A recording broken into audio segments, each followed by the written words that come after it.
سلام كمسك الختام عليكم أحيي بنايا كرام. به نام عزت پاک با عرض سلام و ادب و احترام. می خواهی ایمانت کامل شود؟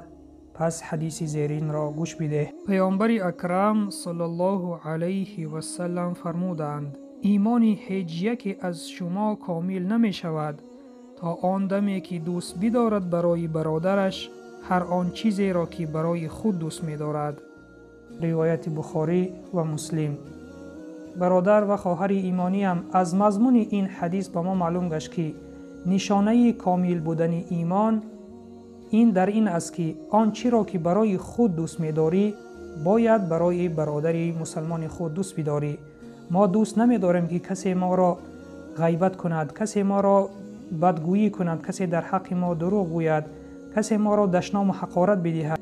این چنین ما باید در حق برادر خود این کارها را روا ندانیم و این چنین ما می خواهیم که دیگران با ما معامله خوش داشته باشند، ما را در کارهای یاردن بدهند، با ما خوش معامله کنند، سخنان خوش بگویند. این چنین ما باید با برادران خود چنین معامله کنیم.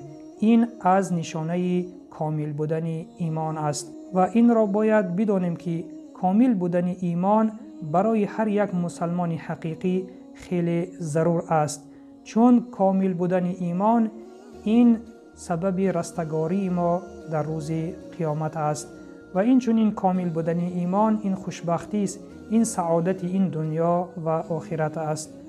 پس برادر و خواهر ایمانی هم با دوست داشتن برای برادران خود آنچه را که برای خود دوست می‌داری ایمان خود را کامل بگردان و سلام بر آن شخصانی که راه هدایت را پیش گرفتند.